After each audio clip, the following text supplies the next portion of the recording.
Assalamualaikum warahmatullahi wabarakatuh.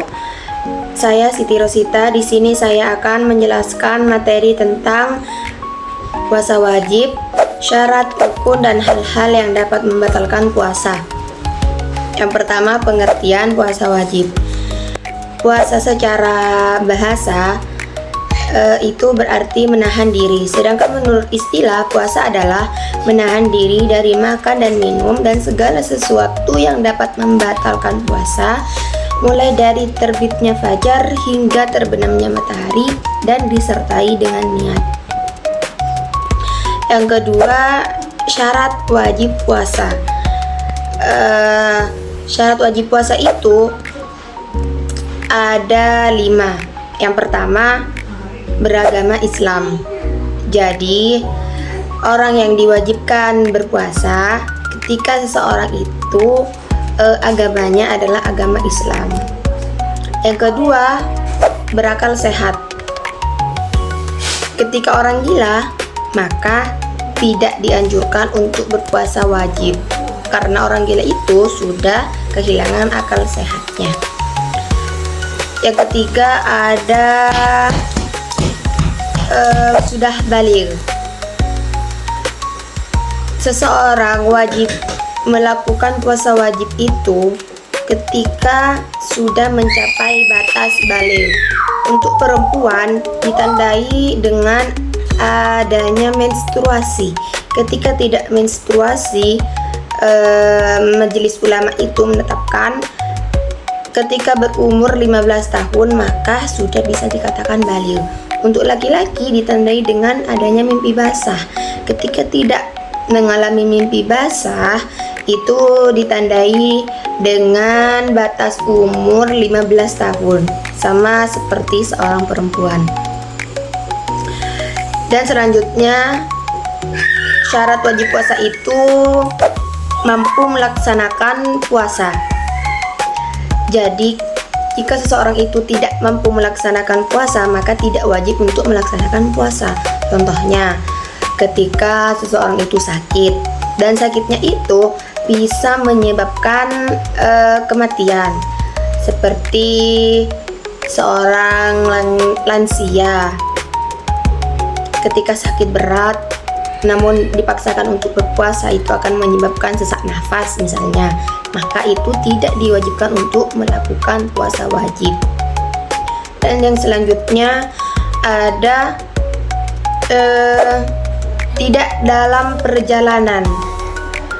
Ketika seseorang itu musafir, artinya melakukan perjalanan, maka bisa untuk membatalkan puasanya.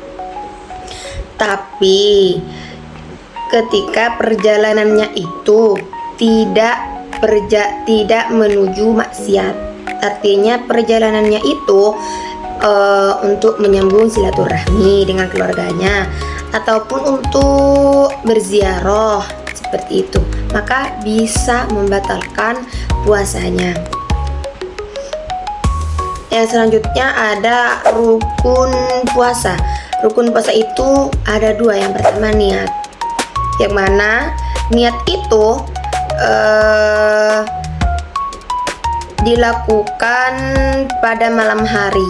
Bisa setelah sholat tarawih, bisa juga waktu sahur. Dan yang selanjutnya, rukun puasa itu menahan diri dari segala sesuatu yang dapat membatalkan puasa, dari terbitnya fajar hingga terbenamnya matahari. Dan materi yang selanjutnya, hal-hal yang membatalkan puasa. Hal-hal yang membatalkan puasa di sini sangat banyak. Saya akan menyebutkan di antaranya saja. Yang pertama, makan dan minum dengan disengaja. Sudah jelas kalau makan dan minum dengan disengaja itu dapat membatalkan puasa kita. Dan yang kedua, muntah dengan disengaja. Bagaimana sih muntah dengan disengaja? Kalau saya dulu waktu kecil bisa muntah itu dengan cara memasukkan jari ke tenggorokan. Itu bisa menyebabkan muntah. Ketika dilakukan oleh orang yang baligh, berakal sehat, beragama Islam, dan seseorang itu berpuasa, maka puasanya bisa batal. Karena apa? Karena muntah dengan disengaja.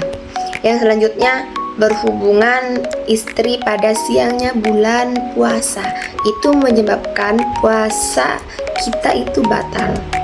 Yang selanjutnya, keluar mani dengan disengaja. Misalnya suami istri tidak berhubungan namun bersentuhan kulit seperti mencium, sehingga menimbulkan hasrat, sehingga nanti mereka keluar mani, maka puasa mereka itu batal. Karena apa? Karena keluar maninya itu disengaja dan dilakukan pada siangnya bulan puasa. Dan yang selanjutnya ada haid dan nifas. Sudah jelas ya, kalau haid dan nifas itu bisa membatalkan puasa. Meskipun dari pagi berpuasa, maghrib tinggal 5 menit, ternyata seorang perempuan itu mengalami menstruasi, maka puasanya batal. Dalam 1 hari full itu, nanti qadanya tetap dihitung 1 hari. Yang selanjutnya, hal yang membatalkan puasa itu gila. Ketika seseorang itu kehilangan kesadaran, maka di saat itulah puasa mereka batal. Yang selanjutnya itu ada murtad.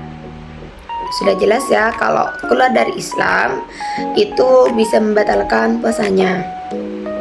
Jadi kesimpulannya, puasa wajib itu adalah merupakan ibadah yang sangat penting dalam Islam.